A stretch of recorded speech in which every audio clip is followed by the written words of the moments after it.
to practice lunging Winslow with the stick and the string on the shorter lunge line. I'm going to practice cantering him a little bit more. I've been experimenting with a couple different things on how to get him to canter without pulling and dragging me and consistently staying in the canter. So this is the best combination that I've found so far. I think this is about 15-foot lead rope, and then I have my, I think it's 4-foot string and stick. I left the string on. It's easier to maneuver than using a lunge whip. And then I got a rope halter with knots, just to have a little bit more like a bite to him when he's pulling on me, but not a whole lot. So it helps a lot more whenever he starts pulling, which his shoulders relieve, I'll just turn him inside a circle. So that seems to help a lot more. He still needs more work on it, but it's much better. So send him off. 1, 2. Forward send off. Still point, cluck, and then I'll just tap him with the stick. So his shoulders are kind of going off at a trot. I'm going to pull him in and go out. And this is going to be forward. He might be a little foot sore because his feet were done, but I think he's all right. This is going to be similar to what you do in a ground pen. Like when I pull back on that halter there, I kind of step back, change my hands, and then step forward. That's exactly what you do in a round pen. It's just a shortened version for the lunging. So just go back, step in, move the shoulders over. That's every time his shoulders come out. And that's where the pulling originates from. So I just want him to go forward and turn. So forward, and then he pulls, so I pull back and go the other way. But he went forward, and as soon as he started pulling, I made him change direction. Shoulders are going. He went forward. I would prefer him go forward on the correct lead. That outside lead's just helping him pull away from me. So when he does that, I'm still going to turn him. Good, that was good. He didn't pull, so I'm just going to let him go and just start again. Same with that. There he's pulling, pull back on him, go in, change the direction. And there he's kind of thinking about that lead a little bit more.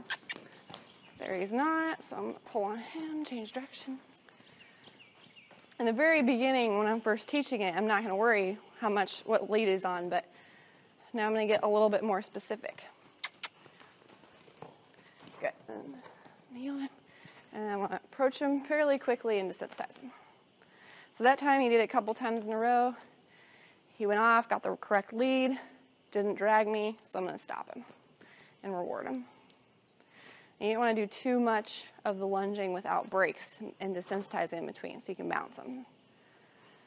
There he lowered his head, so just stop. I'm going to pay attention to me.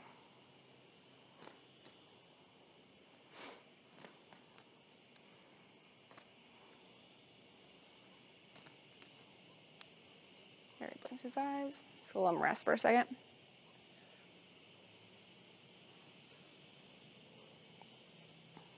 Having him rest right here is just redefining that when you stand here and face me, then he gets a rest.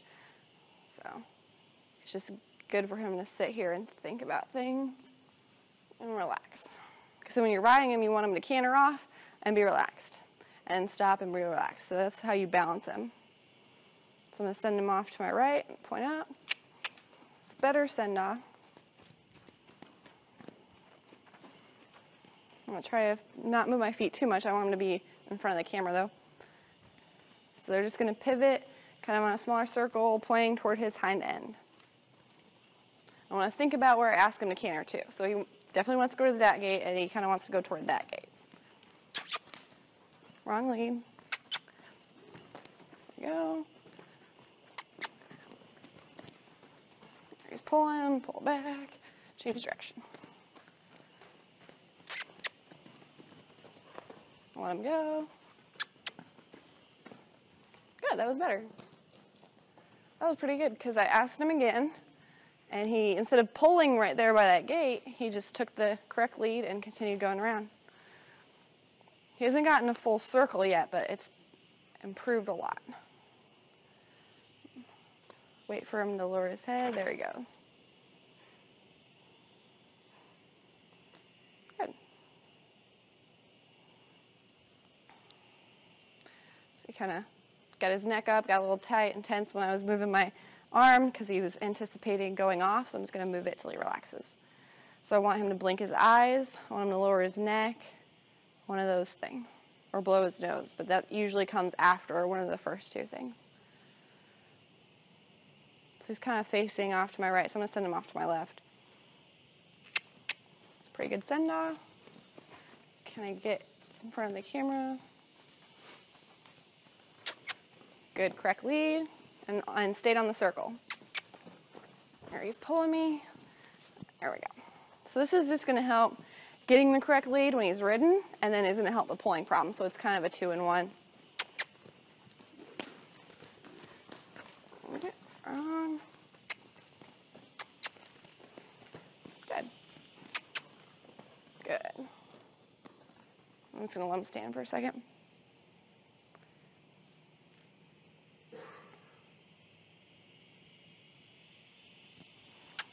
Send him the other way.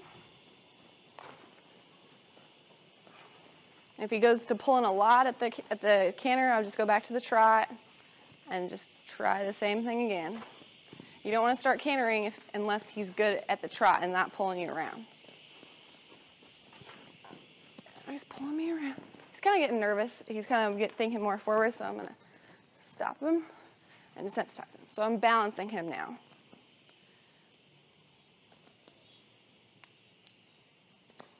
He's flinching his eyes instead of blinking. He should blink while the rope's on his neck. So he's blinking when it comes on, when it comes off, but he's just flinching. So I'm going to wait for him. There. Okay. So there I wanted to stop him because he just got too forward. Like he got too anxious. He started running around, and I want to balance him back out by stopping him and desensitizing him. Good. So he's anticipating me doing something, so I'm going to desensitize him. Always do the opposite of what he is anticipating.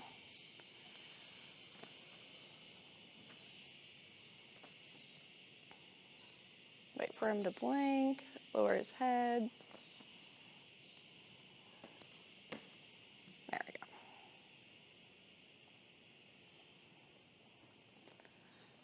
go. He's still worried about it. I'm going to take it off. Now, if you have a horse that's just diving his head down and he's not relaxing, just keep doing it. He should blink his eyes and relax. There we go. Because if he just dives his head down, he's not relaxing. He's just trying to get you to stop. So he needs to blink his eyes and show you that he's thinking about it, and then relax the head. All right? Just anticipating it. So just move my arm until he relaxes. So he's just staring off. There, he blinked. Okay, send him off. So that's the kind of circle, like not this small, but I want him to be bent on the circle like that at the canter. Wrong lead. Wrong lead. I kind of just pull him in. There we go.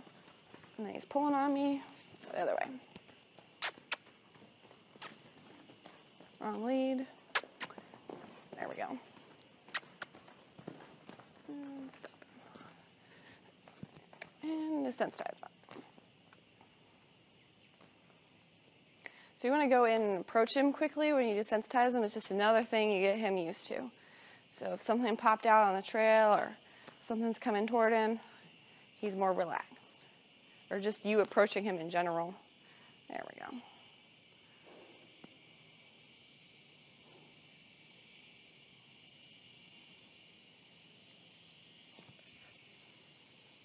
Just raising his head up, just move my hands around, wait till he relaxes. I don't want him to anticipate. So he thinks he's going somewhere, just gonna let him stand.